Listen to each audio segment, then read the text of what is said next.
Welcome to our show, a continuous self journey of self discovery and healing. Our show is called Healing with Sophie and Gugu. Today we have a special guest called NOTHANDO Migeri. But before we get to an interesting story that she's open to sharing, we would like to show you that we're receiving the love and support that you guys are posting on our social medias. We are responding, keep sharing, hashtag Healing with Sophie and Gugu. NOTHANDO, welcome to our show. Thanks for having me. Thank you, man, for taking this time out, to reaching out to us to say, look, I'm open to sharing. In this show, we believe that sharing is healing. Those who get to see the show, they get to attach themselves to everybody's journey that comes and sit with us and realize that, it's not all filtered as it appears on social media. It's not perfect as it appears because, this is what we look like. Yeah. But we people, we go through some things. So Sophie and myself have taken this platform to actually just show people that, as a human being, you will go through all the stages of life. The important part is how do you overcome? Please share with us, a brief story about your journey. Okay, well, I was born in a family that's considered a regular family, a good family, mom and dad. We have a good, comfortable life. We were not the Mutsepes, but we were comfortable. And went to good schools, grew up going to church, just a typical everyday life. I can't say there are any sort of childhood traumas that I experienced growing up. So I think I grew up as a well-rounded individual and expected life to continue being as good, as simple, as amazing as my childhood was. So, describing yourself once you just like as soon as you started discovering who Unotando was as a woman, as you were becoming, did you experience any challenges? Did you ever have to make life-changing decisions? The biggest life-changing decision I've had to make was a divorce after a decade of being married. But that was a major event on the backdrop of how I was raised. The institute that I was brought up in is such that, religion is a very big part of our everyday life. And so I was raised in a religion that is anti-divorce, where it's sort of dictated to you who you are. There isn't really room for self-discovery. There isn't a lot of room for self. It is, this is our way, this is who we are, this is what we stand for, and life becomes whatever it is that you've been indoctrinated, and now I think what is also dictated to you in growing up. So I feel I only came into my own after I got exposed differently, after learning about other ways of living, other ideas of living, and just being exposed to people who didn't necessarily subscribe to the kind of religion or the religious setup that I was raised in. And my eyes, I feel my eyes opened. And that's when I discovered, oh, there's more to life than what's been set as a boundary for me. Take us through that. You're saying now you've been groomed as a child into this life, and this is all you know until a certain time, at a particular time in your life, where now you are starting to interact with people outside the religion, outside the structure. Yeah. Take us through that. What is that like for you? And just break it down for us.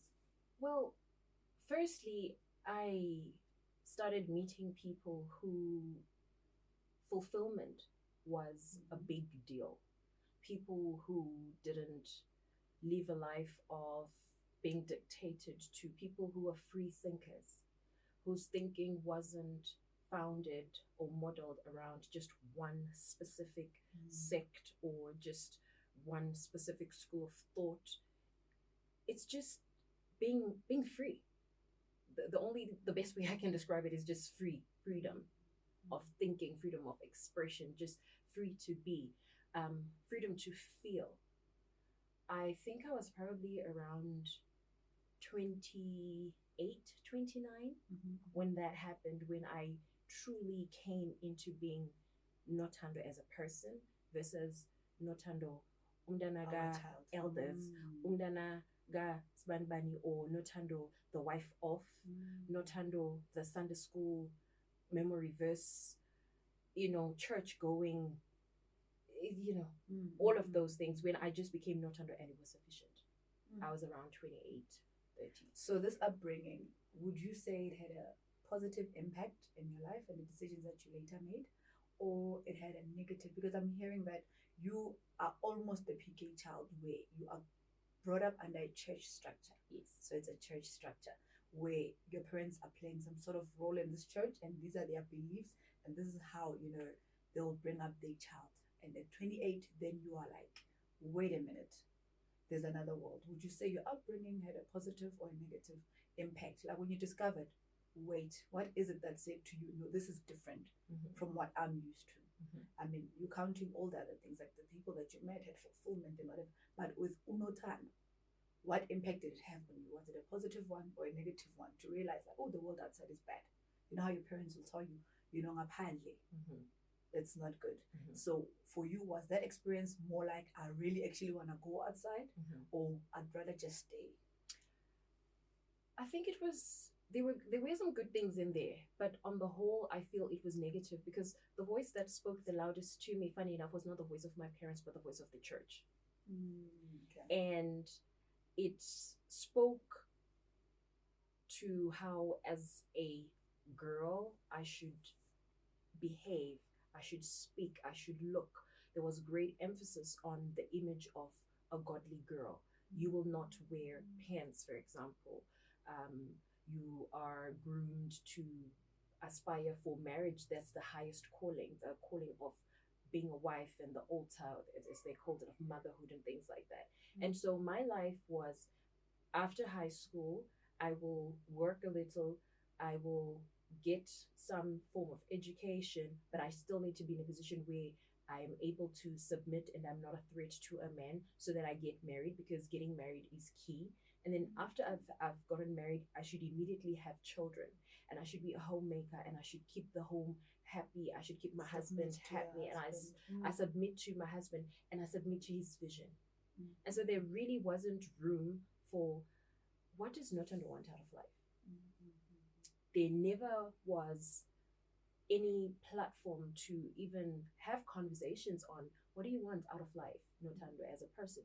Because it was all set, the steps, you follow the steps. And being a type A personality, and I am a deputy parent because I'm a perfectionist and all of that, So I had the steps, so graduate from Sunday school, go into youth ministry, and then become a young adult. And now I'm married, so I've done all the steps. So perfect picture. And then when you get to the end of it, then what? That, because that I've reached the cap. So what happens after you reach that cap? And I then got to meet other women who had careers that excited them. I got to meet other women who had dreams and aspirations that were outside of the confines of a marriage. I got to meet women who were complete and satisfied with their lives, just as being a woman, unmarried, no children, no dog, no cat, nothing. They were just happy in being themselves. And I thought to myself, wow, it was like a major revelation to me at that time. It was eye-opening to say, oh, okay, so my life does not have to revolve around being a submissive wife and a good mother, which are all good things, by the way. I'm not knocking any of that, but there's more to life as a woman than those two things. So listening to your story right now, I'm realizing that it's weird that we have these structures where actually somebody's been brought up that way. Just tell me, 2 seconds, relationship with your father and mother.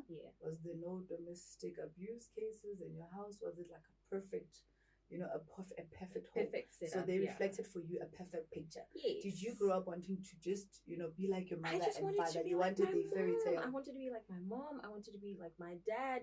I just wanted to be, perfect, because I believe that, and I consider my parents to be perfect. I wanted to be an amazing wife to my husband, just like my mom is a good wife to my dad. I wanted to be a woman that is very industrious, and I was just raised in a home where things work, and there's a lot of love. There's a lot of warmth, and I come from a family that's very big on celebrating each other. So in as much as my family life was great, and my parents they gave me a bit of room in terms of free thinking and things like that, but the voice of the church always spoke I feel louder than even my parents and my family. And I don't know how that happened, but it happened. And so grew up in this beautiful home that's just got lots of love. It kind of created the values that I have now in life, to say family, love, those are the things that matter. Happiness, soundness of mind, of body. Those are the things that are, some of my values. And so, like, integrity and all of that. And so that's the kind of home that I grew up in. And that's exactly what I wanted. And I thought, well, this is easy enough. I've lived like this my whole life. And so now that I have my own family, I'm just applying. Sure. So this is a part of the show where I have to apply myself to your story. And I'm literally just shocked. Like, you sound like you had an amazing childhood. I had an amazing childhood. There's nothing in my life that spoke to ever having to go through a divorce or having a mental breakdown or a nervous breakdown, having to deal with mental health issues like depression, anxiety, none of that. I went to a good school. I had food. I was well provided for. I was, mentored on marriage and relationships and things like that. So they really, sometimes you find people, oh no, they're predispositioned to failing because of ABC and because of this that happened in their childhood. In my case, I had a really normal childhood. There was nothing. And I mean, I'm not coming from a so-called broken home. So how does that happen to me? So my story, I come from a broken home. So hence I'm fascinated. I'm actually blown away. Yeah. But it's life. Where I come from, I didn't have this picture perfect relationship, mother love, grooming, perfect picture parents. I look up to my mother, the wife she is to my father.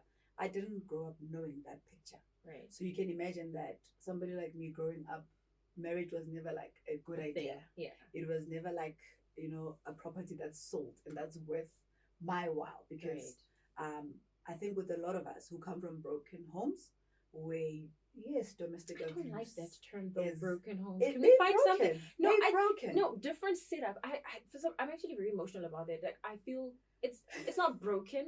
It is just different. It's when you know the other side, then you understand why we own up to broken. Because now I start walking this journey and meeting people like you. Yeah. Then I realize that it was indeed a broken home. Hence, I asked Jesse, what was the picture you had of your mother and father? Because to me, I'm not familiar with that. Right. To me, it's like I've only just started having a relationship properly with my mother and dad in their separation. Right. Where forever growing up, I was resenting my dad. Didn't understand my mom. So basically, I was in a trail of rebel. I was a tomboy. I didn't have a nurturer, a person who would focus on me to say, look, I mean, walk like this, talk like this, a lady sits like this, like you've got that background of church. You see that grooming for you, for me listening to you, it's like, I'm blown. Because wow, and then you find out that our journeys then take a different toll. It's very amazing because and now I'm sitting and I'm looking at you, I'm like, perfect lady, perfect picture. Picture perfect, basically. Where you think people like you probably end up in places where we thought would have ended up. And that's not the case. It means now normal is for everyone. It means life is for everyone.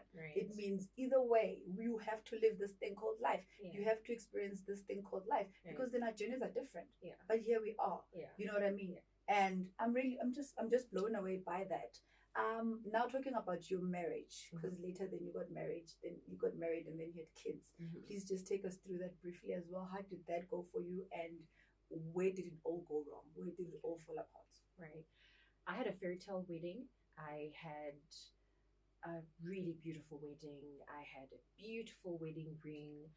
Growing up in this institution that I grew up in, a wedding was an event of note, and it's always about the ring and the cake and all of that. So I had 7 cakes. I had this beautiful Jenna Clifford wedding ring that I designed, and all things were in perfect order, and it was good. It was perfect. There was a picture of perfection, and it was just a beautiful day when I look back on it. And I thought, okay, well, probably will conceive on honeymoon, you know. That didn't happen. And months later, still not pregnant. And for me, you get married after the wedding, you stay a couple, and then you get kids later. And it was just not happening. And I'd never had anything that indicated that I could be a candidate of fertility problems.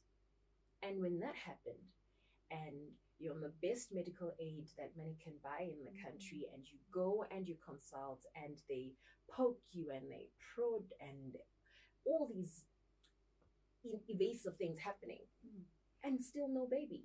And then eventually I conceive, I lose the baby. That first miscarriage, I remember spending about 8 days in hospital after that miscarriage. I think a part of me died with that first miscarriage, you know? And I just never came back. The girl that I had been prior to all of this died on that day, you know. Sure. Yeah. And I think also it's just something that I was never prepared for. There isn't a lot of support, even professional support, for women who have miscarriages. There's bereavement support for parents who've lost children that came, to full term and lived. But if you have a miscarriage, there's very little support that's around, and I think that's where most of my emotional breakdowns and just mental health began to crack and suffer and just deteriorate, from that point on. And then also awakening into this institution where you prep for the wedding, you think you've prepped for the marriage, but there's something lacking in the marriage. There's not there isn't fulfillment. I didn't know that it's fulfillment that I'm missing, but I knew I was craving something that was just not there. And it wasn't coming from a place of I'm married to a terrible person or I'm being abused or any of that. If anything, we had a very comfortable life with my ex-husband. So I couldn't put my finger on it. And again, I'm still in this institution where if you have a problem, you voice the problem, you're told don't glorify the devil. Pray about it. I don't even know how to pray right now. I don't even know how to vocalize that. What do I say to God? I'm in a state where my mind, things are not making sense. My heart, things are not making sense. And I don't even know how to explain what I'm feeling. But I know I need an outlet. But I don't have that. So if you have things on the inside of you and you don't let them out, the next thing that happens is that your body literally breaks down. I remember, fast forward, after 3 miscarriages later, and I now have this baby that I've been craving for after other interventions. I thought my life will be perfect. I have the perfect home. I have a good looking husband. I have a good house. I drive a good car, and I dress well. All the things that we tick those things that your life is perfect because you have a car, you have a house, you have the kid now, so it's perfect. I'm working. And one day on Bears Nadia, I am the car that they're talking about, and this is on Metro FM. I am the car that they're talking about, that there is a vehicle that is a stationary vehicle that is now causing a traffic jam. I don't remember stopping. You were driving? I was driving. Alone in the car? I was driving alone in the car, and I don't remember stopping.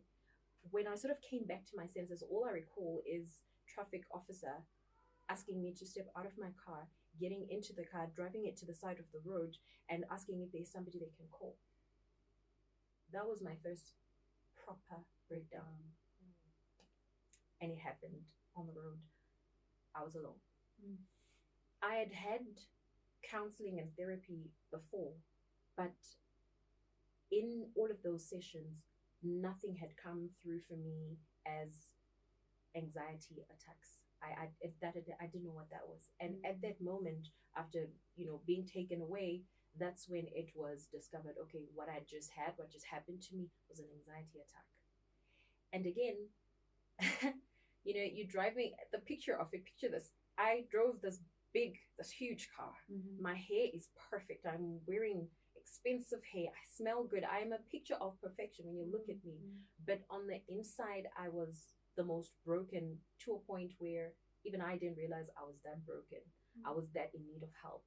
And I didn't even know the kind of help that I needed, but I just knew that I needed help because I wasn't ready to die. I knew for a fact I do want to leave. I have a child and I want to be around for my child. But also, I'm in an institution that doesn't recognize depression. It's dismissed as being demon possessed. I'm in an institution that doesn't realize anxiety attacks. You know, I'm in an institution that says you need to ask the Holy Spirit to speak to you and to help you and to walk you through these things.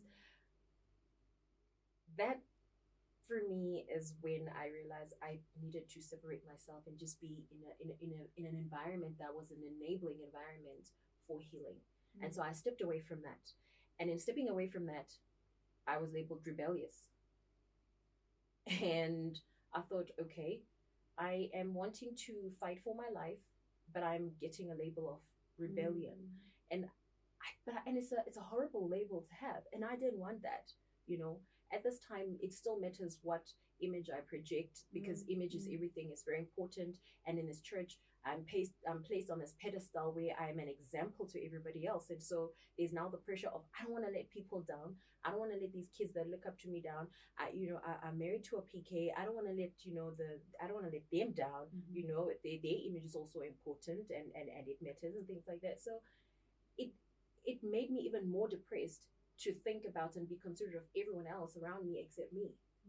And I just have a quick question. Sorry to disturb you there. I just want to find out. So you're saying that was your first official breakdown?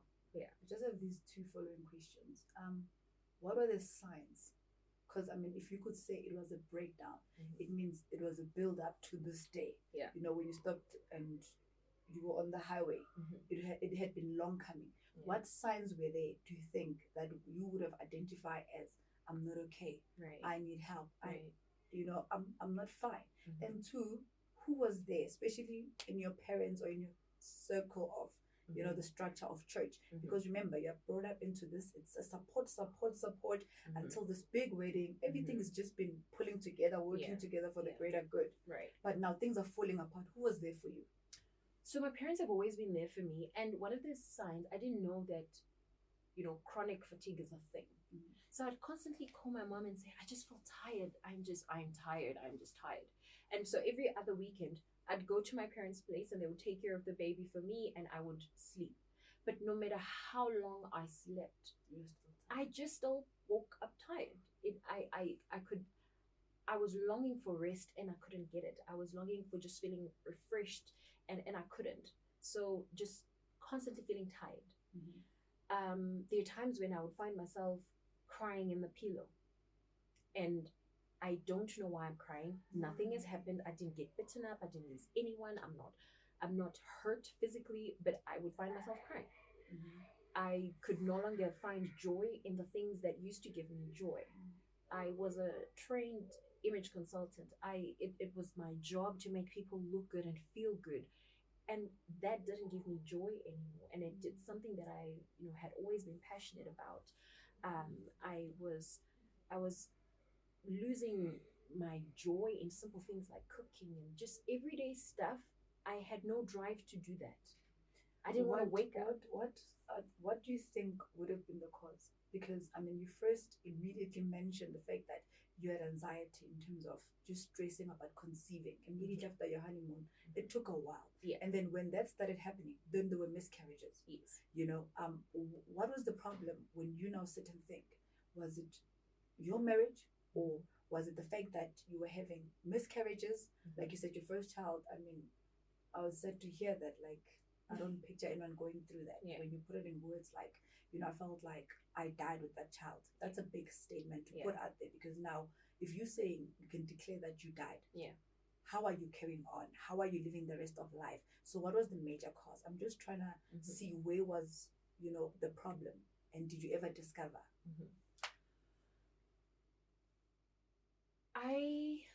And this is a very hard thing to admit to now, but I can because I've dealt with it. Okay. I never should have gotten married at the time that I got married. It wasn't the right time. I never should have gotten married to the person that I got married to. Wow. That is a bit much. But you know what? It's the truth. Yes, unpack it. Unpack it for yourself so that you can revisit it anytime in future. When you're sitting, you need to know the cause. Yeah. Because remember, we're saying it's a journey of healing. Yeah. This journey, you need to know when Yeah. it started or Yeah. where it started, and you need to pinpoint without Yeah. going into details so Yeah. much so that even for you, Yeah. it makes sense. Yeah. So what makes sense is that I didn't know myself. I got married before I had discovered who Nothando is, before I had defined myself. Remember, all along, because of this institution that I was raised in and the ideology of that institution, the Nothando that is a product of that. And now I'm exposed, and I'm starting to see things and feel things I never saw or felt before. That I think was the beginning of my awakening. And as a person begins to awake, as you discover yourself, there's certain things that used to be your norm that cease to work for you, that cease to give you joy or fulfillment. And that for me, my ideas of what a good marriage is supposed to be, when I looked at my own marriage, I didn't see the markers and indicators of that in the marriage.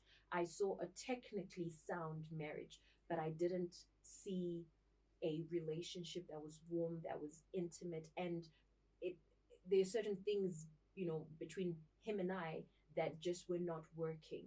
There are certain things that were deal breakers for the both of us. And, it just ceased to work. I think on my divorce papers, I look at irreconcilable differences and it reads, like there was just a lot of that. But I think you can just sum it in saying that our differences were irreconcilable. And that is what was the biggest, the strongest, and the deepest root of my depression. Whew, yeah, no, this is hectic, honestly. So and being scared to get out of it. I was about to ask to say, when does Nothando say today, this is where I draw the line. I will not live this life anymore. Right. Because now you know, like I asked, what are the signs? How did you know? And what was there for you? Now you know that it's not working. And you've determined that it's the relationship, it's the wedding, it's the marrying young. When does Nothando say today it ends? Today I walk away from all of it. Can you just paint us a picture of that day? When I remember I always have, I don't know why the biggest things always happen to me when I'm on the road. Gosh. So I'm on the road and it just hits me. It literally comes to me that this is not the life that I want. And I'm tired of living my life for other people. I'm tired of living my life and living up to other people's expectations. What do I want out of my life? What do I want from me? And what am I willing to do to get that life that I want? What am I willing to lose to get the life that I want? And there was a lot to lose. When a marriage dissolves, it's not just a breakup between the two people. It's an entire family. Everything falls apart. And life as I knew it totally changed. The comforts that I had before, the engagements that I used to be in, and the people that I used to have in my life, because of this union, when this thing terminates, that they go with that. And I had to be very honest with myself. Am I prepared to start from ground zero? Should it happen that I lose everything in this divorce, am I prepared to start from ground zero? Am I prepared to go to North and Brie and whatever other taxi rank when I have for so many years of my life been mobile? Am I prepared to start over buying teaspoons and things like that? Am I prepared to lose certain friends because they don't believe that divorce is a thing? I've got people who would say, look, divorce is a spirit and I don't want you telele that spirit of divorce. And I'm thinking, oh, okay, cool, you do you. And one of the beautiful things that have since come out of that decision to say I'm going to do away with what doesn't work for me was that the people that were also not for me and working for me sort of fell away. with that. But also, I just invested a lot in getting proper therapy, that I had proper counseling, because it just was not a thing I could do by myself. I had counseling, and in our sessions with my therapist, I had to define who Nothando is as a woman. How do I want to look? Nothando as a person, how do I want to feel? Feelings. I don't remember being in a position where I could validate my feelings and own them, and none of that. I didn't have that. And now in these therapy sessions, I'm in a space where this therapist is able to draw these things out of me. And so by the time I went through the motions of finalizing the divorce and going to court and getting the papers and doing all of that, I had mentally and emotionally processed my issues. And that was now just going through the formalities of, okay, I have to go to court so that the marriage is dissolved and have to make this official. But therapy. So I know therapy works. That's what we promote all the time on this show, to say people need to ask for help. But the one important thing with your story is most women, they stay for their children. Most women will delay, even in therapy, going through this. It's always at the back of my mind. My child. I don't want my child growing up without a father. I don't want my child to be affected about this. Oh Lord, I don't want to take my child through co-parenting and all the drama that divorce comes with. And then people then delay. Right. Why were you so, like your mind was made up? Why were you so easy to say, look, I'm prepared to start from scratch? Because usually, a woman will tell you, I'm staying because of my kids. Well, I was pregnant with my second when I made the decision to divorce. What? So I was pregnant with my second when I made that decision. You went through counseling, drama, everything is happening while you and your husband are living under the same roof and everything is okay. Is he knowing that this is what's happening? Is he seeing this trouble coming? Yes. Is he sitting down with you having conversations, or are you guys talking? Are you engaging? Is he on the same page with you with everything? Because it looks like you took time out, you invested money. I need therapy, I need counseling, I'm not okay, something is missing. Right. Was he engaged? What did you make him part of your journey? Was he aware, or did you just one day because now you're pregnant? Or were you just like, bye? And then he was like, what did I do? No, it went wrong. I thought we were happy. The marriage broke. The marriage disintegrated. It had a natural death. But you're making babies, because it means you guys are still intimate. It means you guys are still sleeping on the same bed. Well, you're living under the same roof. Well, there's a difference. We had sex. Okay. Yeah. Okay, just for it. Just for the sake of it. Well, because the body wants it. And there's a person that can, fulfill those requirements and needs. But the marriage had died a natural death by then. Our conversations had become more about managing and going through life. Okay, the bill is. So he's aware that you're not happy. He's aware that we both are aware that we're not happy. Is he also not happy at this point? Well, some actions indicate that yes, he's not happy, but that's a conversation we both don't want to have, because we don't know. I think it's because we didn't know how to have that conversation. So communication wasn't a thing. Awkward conversation. Communication was definitely not a thing. And also, I think just based on his upbringing and which, things that I won't speak to, but we just together, we're not able to communicate to each other our needs, or rather meet each other's needs. And, what you don't nurture dies. It's a law of life. It is what it is. If you don't nurture plants, they die. If you don't nurture a relationship, it dies. The relationship died. The marriage, because it's a technical thing, continued. But the relationship, the bond, that was gone. That was dead. And we intimate, and I remember that was on the 1st of November, which was our anniversary. I know I conceived on that night, and I was pregnant with my second. And I think just after my first trimester, I'm like, actually, no. I really don't want. And I thought, okay, maybe having a second baby would probably knit us together. And that's when I realized that, people say, oh no, have a child, it'll bring you guys together. I don't think so. A bond between a husband and a wife should be strengthened by the actions and how they invest in each other. It shouldn't be about the children. The children are extras. They came after the fact, you know. And so we just didn't have that. And I decided, okay, I'm not going to bring the subject of divorce up until after I've dealt, with this pregnancy and given birth. Because also, on the backdrop of having 3 miscarriages, I knew that if I stress or if I have any of that, I could potentially lose that baby, and I didn't want that to happen. So I literally shelved it at the back of my mind, and I went through my pregnancy knowing that after this baby is out, I am going to file for divorce. And I know that it's going to be emotionally draining and mentally draining, but that's fine. My body, if it needs to expel anything, it won't be a baby. So I'm happy to do that. And then I did that.